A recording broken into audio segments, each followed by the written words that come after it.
Seguin is nothing like it was whenever I was growing up here. More and more every single day it seems like I'm getting calls from people just like you that are looking at moving to Seguin, Texas. This small-ish, used to be much smaller suburb town of San Antonio has grown exponentially in the past few years, and we're going to talk about a lot of those changes that have come in the past few years and also that are coming in the future in this video right here. But the good always comes with the bad. So we're going to hit it all right here today by talking about the new pros and cons of living in Seguin, Texas. The first pro that I want to mention to you guys is, of course, this downtown that we're at. Seguin is known for sure by this cute little downtown, the historic downtown, the classic small town Texas downtown. I say that a lot. It's very similar to like Bernie and even like New Braunfels. It's got a very similar vibe to that, just not quite up to the level, right? But there's a lot going on down here. You have restaurants, very, very highly well-known restaurants such as Burnt Bean, which is a nationally renowned barbecue restaurant. It was number 4 in the Texas Monthly Top 50 list a few years back. They've won James Beard Awards, been nominated for James Beard Awards, won Michelin Awards, all kinds of stuff. You have all kinds of different shopping down here too. You got Gift and Gourmet, you've got Southern Good, the Mercantile. You've also got Seguin Coffee Company right down the road from the courthouse. Biggest thing probably that Seguin is known for is the the small town festivities such as the July 4th parade. You also have the Guadalupe County Fair and stock show. They have parades for that stuff. They have the Christmas parade. So many different things, trade days, artisan markets, farmers markets down here in downtown. You can see behind me, you've got the fountain, you've got the gazebo, the courthouse. You've also got the statue over here on this side of Juan Seguin. So the history behind Seguin is that it was named after Juan Seguin, who was a very, very well-known and prominent figure in the Texas Revolution. He's actually buried just down the street from here at the Coliseum, right across the street from that. Lots of history that comes through Seguin. So you talk about the old cattle trail to Kansas, they got a little monument here that talks about that. Not only that, but you have a lot of these old plantation style homes in this downtown area. These big, huge, massive plantation style homes, such as like the Weinert House. And then you've also got an Abbott House too is another one, I think. Another thing that's kind of different about Seguin is you have the Haunted Magnolia Hotel, world-renowned haunted hotel. People come and stay just to experience the paranormal stuff. So the ghost thing, I'm not into that, never done it, don't really have any desire to. But there is a ton of different history with things in here in downtown Seguin, and it's kind of a big reason why a lot of people are gravitating towards Seguin is because of all the possibilities that you have down here. And all these different buildings are being renovated. Better vendors are moving in down here because there are more people moving here, and it is bringing more and more things to Seguin every single day. One other thing to note is that Seguin is known as the home of the world's largest pecan. Right there in front of the courthouse, you have that big statue, and the big reason is that you have all these big pecan bottoms, right? Starkey Park, lots of big pecan trees down there. You've even got some right here in Central Park, and also down here, like I mentioned too, with the Christmas parades, they light this up every year. So all these trees that you see around behind me get hung with Christmas lights every single year, and it is a sight to see. It's a lot of fun. Now, one con kind of playing off of this is that there aren't really any big shops or restaurants here. Some have started coming, so you have like Boot Barn, Marshall's, and Ross that are open for business here in Seguin that just came within the last couple years. But there has been talks for more and more years. Again, like I said, I grew up here, so I've been hearing these talks forever, really since I was born. My family all still lives here in Seguin. But Chick-fil-A is finally coming to Seguin. It's going to be right next to Bill Miller's on I-10. You also have the announcement just happened a couple months ago. Academy Sports and Outdoors, Hobby Lobby, and James Avery are all going to be in a little shopping center right there next to Chili's, kind of at 123 and I-10. So that whole area right there, that's where a lot of that big development, a lot of the big, home developers are building their neighborhoods out there in that area north of I-10 between Seguin and New Braunfels. That's where a lot of these big shopping developments are going to start popping up. You mark my words, in the next few years, you're going to hear of even more of these, probably even bigger names. Think maybe a Target, something like that, going to be popping up there soon. I would be willing to bet. So the second pro that we're going to talk about is the sheer abundance of new construction homes and new developments that are going up in Seguin. Basically, between Seguin and New Braunfels, there are a ton of things going up. There are actually a total of 278 new homes currently for sale in Seguin, with over half of those being under $300,000. The median price is $289,990. And it's not just those super affordable homes. You have neighborhoods just like the one I'm in right now, where you have Perry homes that are really high-end luxury homes for really good prices compared to where you can get these types of homes in other places in San Antonio area. You also have Chesmar building a really high quality home. You have Toll Brothers here, Sitterly Homes, MI Homes, Pulte, Syntex, KB, DR Horton, the Lennards of the world. So everything from the top all the way down to the most affordable homes. And it makes for plentiful options when you're looking at new construction, and from all the way for those first-time home buyers all the way up to those forever homes, retirement homes if you're looking at being here, being closer to the family.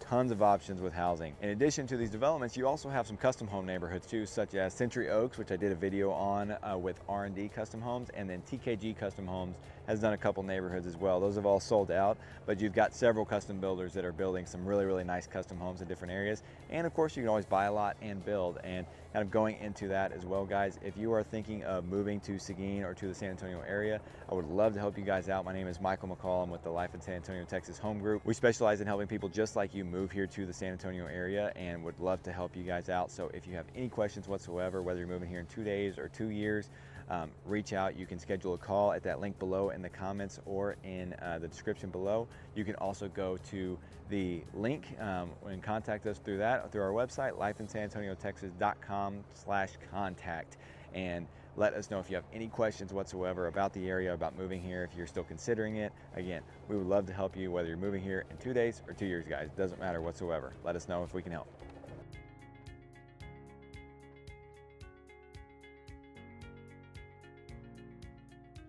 Second con that I want to mention to you guys is actually the school. So Seguin ISD has not really had some great ratings. Now, it is a really great school in itself, and there's lots of new developments and renovations and everything. I mean, as far as the high school is brand spanking new. They got a brand new football stadium, huge jumbotron. They've got all the facilities there for sure. Just this year, they're opening brand new baseball fields, which is kind of near and dear to my heart as a former baseball player myself. They are opening brand new baseball and softball facility right there at the high school. Before, they were playing over by the Coliseum and by Starkey Park where those volleyball courts are, but they're actually moving there on campus, which is great. But Seguin ISD ratings, if you look at txschools.gov, that's my go-to as far as looking at ratings, still shows them as a 67 out of 100, so a pretty low rated district. Again, I went to Seguin ISD, didn't have any problems with it, enjoyed my time there, no issues at all, so take that for what it's worth. But Navarro ISD is a much higher rated district. They're getting a brand new high school as well. All these people that are coming here are, of course, making a lot of the developments in the schools a lot easier to do. But they are getting a brand new high school built. Navarro ISD is growing tremendously. They are an 89 out of 100 rated district. So if you're looking for a school specifically and wanting in one of these brand new developments, that's a perfect spot for you, because all of those are basically in Navarro ISD. You've got a couple here in Seguin ISD that are south of I-10, but you want to look south of I-10 if you're looking in Seguin. That's kind of closer to the river. Navarro ISD is closer to New Braunfels. You're probably like 5-10 minutes from getting into New Braunfels when you live in Navarro ISD up there. But got to consider and got to do all that research that you need to make sure you're comfortable with whatever school district you choose. Now, the next pro is actually about all the outdoor activities that you can do in Seguin. So it's not Lando Park by any means, but Starkey Park right here behind me has a ton of things going for it. It is a huge pecan bottom right here on the Guadalupe River. Right across the street is where the Starkey Park golf course is. It is getting a full $8 million renovation scheduled to open in October of 2025. There's basketball courts over there. There's a dog park. You have disc golf right behind me. It's way off in the distance down by the river. You have the disc golf course. Little League Park is right behind me too. There's a big Little League presence here in Seguin. Tons of really good things. There's the pavilion down at the bottom back here in Starkey Park is really nice too. But Starkey Park is huge. You can get all along the river. You can go fish on the river. You've got the pickleball, which is on down closer to downtown, right? The playground actually behind us, as you can see, looks pretty new. And the fact of the matter is that they just basically redid all the playgrounds here at Starkey Park. It used to be kind of old, more wooden, run down, and they tore it all down, replaced it with brand new stuff, and it is extremely popular. Do your birthday parties down here, all that kind of stuff. In addition to the parks, the river, again, is kind of the biggest attractor for Seguin. You have Lake McQueeney, which is kind of in between Seguin and New Braunfels. Lake McQueeney is a very popular private lake, where big water sports lake for its water skiing. You have lots of wakeboarding up there too. It also has really good fishing if you have access to it. You have Lake Placid, You've got the Guadalupe River right here, which is technically called Lake Seguin, and then you have Meadow Lake, which is a little further down. You have all these different dams that kind of separate the river in different spots that kind of create these little pocket, smaller lakes. Lake Placid is probably the most popular as far as public lakes go in the Seguin area. A lot of big water sports people on there too. And there's also tons of homes on the river and on the lakes, Lake McQueeney, Lake Placid. So if you're looking for waterfront living, this is a really, really good spot to be able to buy that riverfront home. And me being from Seguin, I can definitely help you with that. So make sure that y'all go to that link and schedule that call if y'all do have any questions about waterfront living in Seguin. Another con that I want to talk about is, although there is all these outdoor activities and some of the other things we talked about, like with downtown, there's not that many entertainment options in Seguin as far as the typical things. There's not a big nightlife here. If you want any of that, you typically go to San Antonio, New Braunfels, or Austin. That's where the majority of the people that are living in Seguin go for any of the big major entertainment venues, you know, the big movie theaters. We have a movie theater, small movie theater, any of the big, you know, like a Santikos or an Evo, like up in Church, where it has a big bowling alley, laser tag, all that stuff. The Top Golfs, there's nothing like that here in Seguin. It's all still kind of small town, more small town focused, with the parks, with the downtown, and the more small town festivals, that kind of thing. Next pro I want to talk about is that there are a ton of industry here in Seguin for being such a small town. So you have CMC Steel Mill, which has been kind of the main, I would call it the goat of the industry, big industry here in Seguin for years. It's a steel manufacturing facility. You also have Caterpillar, which is huge. I mean, that is a massive plant over there on I-10. You have Niagara Bottling right there, just close by to that. Vitesco, which used to be Continental, which used to be Motorola. It's been all kinds of different things for years and years and years, but they make drive systems for vehicles. And then you also have Texas Lutheran University, which is a Division III for sports university, but a pretty good sized school with football team, baseball team, all kinds of sports. I mean, it's a big deal here in Seguin, and Seguin is very proud of their university. And a lot of people come from all over the place to go to TLU.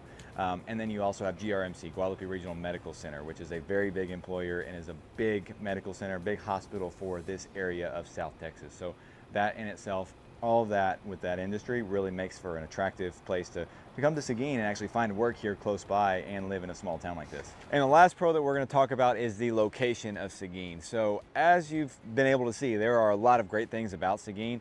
The location, in my opinion, is probably one of the best because it allows for a lot of these other pros that we've talked about to actually be here in Seguin. You have the Guadalupe River right behind me. You've got, 46 that runs through Seguin. You got 123 that runs up to San Marcos. You've got 130, the toll road that goes from I-10 up to Austin, and then I-10 goes straight to San Antonio and to Houston. There are very, very few towns like this that have such easy access to everything. And 46 going up to New Braunfels, like I've mentioned several times, that corridor between New Braunfels and Seguin is just going to explode. New Braunfels and Seguin are kind of merging together ever so slightly every single day with all these neighborhoods and other developments that are going up in those areas. And really that is what is allowing for a lot of this growth with the jobs, with these new homes, with all the people moving here from different areas, people coming from Austin. They're trying to get out of the expensive living that Austin has, people trying to get into a smaller town where they can have a slower pace of life compared to a San Antonio or an Austin. Even though San Antonio is like that big small town, like I always say, Seguin has so much going for it with this location in particular. And the last con that we're going to talk about is kind of a pro that we've been talking about this entire time, and that's this development. So Seguin, whenever I was growing up, had about 20,000 people in it. Right now, I think we're close to 40,000. It has almost doubled in size. You see what's happened in New Braunfels, how big it has gotten.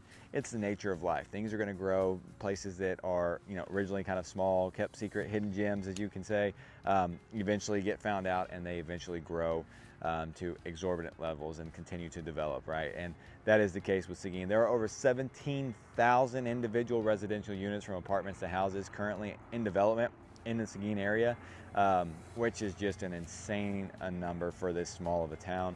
The development is going to continue. It's going to continue for years and years and years. This area between New Braunfels and Seguin in the next 5 to 10 years is going to be completely unrecognizable. There's going to be so much to do here. There's going to be so much going on. So it's a good and a bad thing, right?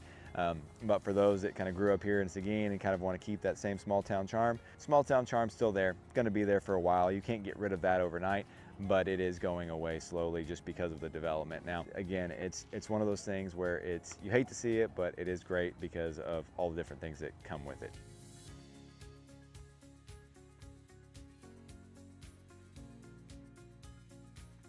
Guys, Seguin is a place that is growing like crazy. There are tons of pros to moving here to Seguin, and also a few cons, as you can see. But if you have any desire to move here, reach out, whether it's moving in 2 years, 2 days, tomorrow, it doesn't matter to me, guys. Reach out at that link in the website, the lifeinsanantoniotexas.com/contact, or schedule that Calendly call down in the comments or in the description below. Would love to help you guys move to Seguin. It's a great place. I promise you guys, my family still lives here all the time. I'm here all the time, you know, just visiting and exploring the town, going downtown to eat at that Burnt Bean restaurant. Love that place, and so many other things to talk about with Seguin. So if you want to see any more houses, new construction houses in Seguin, take a look at this video right here. And until the next one, we'll see you there.